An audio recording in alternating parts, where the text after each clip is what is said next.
Dean getting 2 matches in. Busy day for him this evening. Yeah. He has 3 coaching gigs, fun fact. He's also the head coach of the brand new Northwest Arkansas Community College Junior.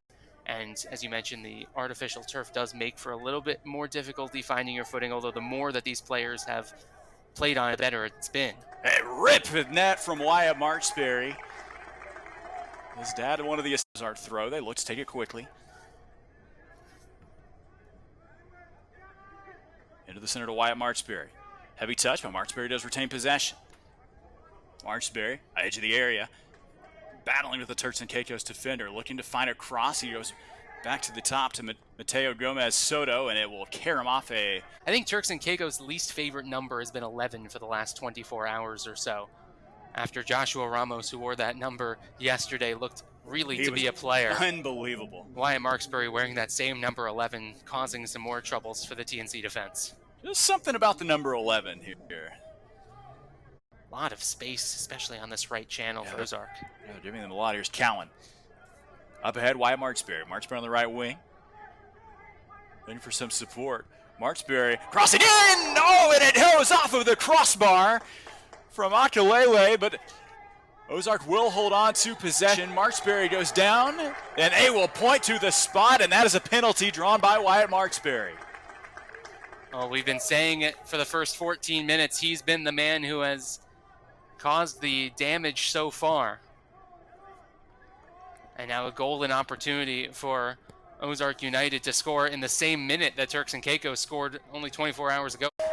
Ozark United worked hard for that one. Wyatt Marksberry draws the penalty, and Akalele is the one who sets it home.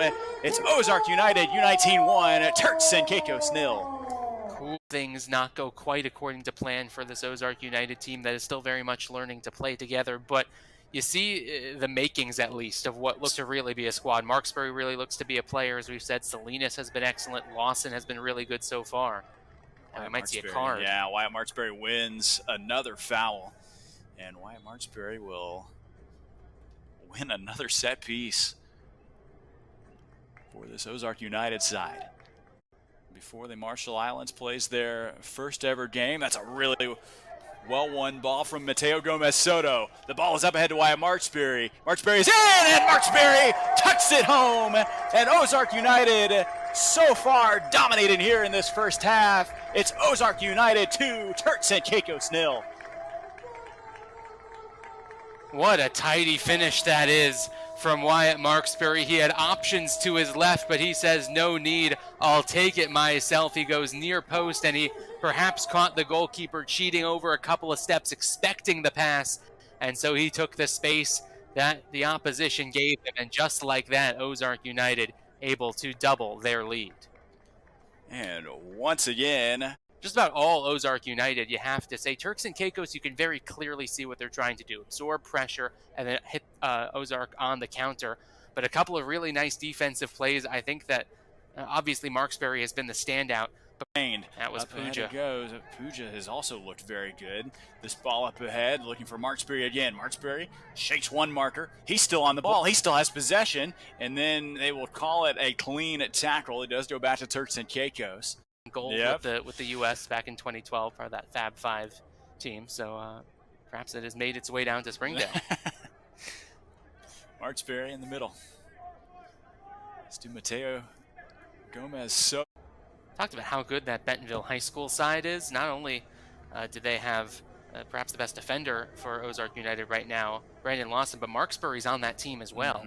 Part of the reason why they had 16 wins in 20 matches last year. I believe they ran away with that conference in the state of Arkansas last year. A pretty stacked conference at that. A last couple of days as they prepare for this match. And several players who maybe thought they'd never get to represent. Oh, what a touch that is from Wyatt Marksberry, and he will win the foul. And another free kick incoming for Ozark United, and a yellow card to boot for the Turks and Caicos. But everything Wyatt Marksberry has touched has turned to gold here this evening. Winning fouls, winning penalties, scoring goals, just all over the pitch. Salinas puts his hand up. Crosses this one in, and the keeper Harvey will be running. That touch just a bit too heavy. Into midfield to Wyatt Marksberry. The defending has gotten a little bit more aggressive in a very positive way for Turks and Caicos. I think they gave players like Marksberry a little bit too much time and space in the early going, perhaps not quite aware of the technical abilities of some of these Ozark United U19 players. And now that they've certainly proven it in the first 40 minutes or so, they realize that they have to close them down quicker. And Turks and Caicos grew into the match. Ozark United was able to punish TNC a little bit more than USVI was with their chances early on between the penalty and the really well-taken goal from Wyatt Marksberry. So it's an uphill climb for Turks and Caicos, no doubt about it. But I do think that they were better in the last 10 to 15 minutes of that first half than they were for the majority. And back here inside Gerald Williams Bulldog Stadium for the 2025 Outrigger Challenge Cup. Ozark United so far dominating this one over the Turks and Caicos Islands. It's 2-0 here at the half. A converted penalty and a goal tucked away by Wyatt Marksberry, who had something to do with both of them, Ben. Yeah, he's been perhaps the player of the match so far for Ozark United, pulling the strings, wearing number 11, but kind of in that number 10 attacking midfield role. And Turks and Caicos let him have a little bit too much time and space in the early parts of the first half. They've started to close down on him and the rest of the attack. CJ Salinas for Ozark United as well. We'll see how the second half turns out. On this Ozark United side, mostly Northwest Arkansas, but a couple of Fort Smith and Van Buren faces on the an associate head coach at Loyola Marymount. Good defense by Ozark United again, and they'll look to play it quickly to Wyatt Marksberry. Akalele is able to stay on side. He might be by himself. Can he turn this one in? Tries to chip the keeper. It goes. Halftime adjustment they have made, and they are running right at this Ozark United side. It is 2-2.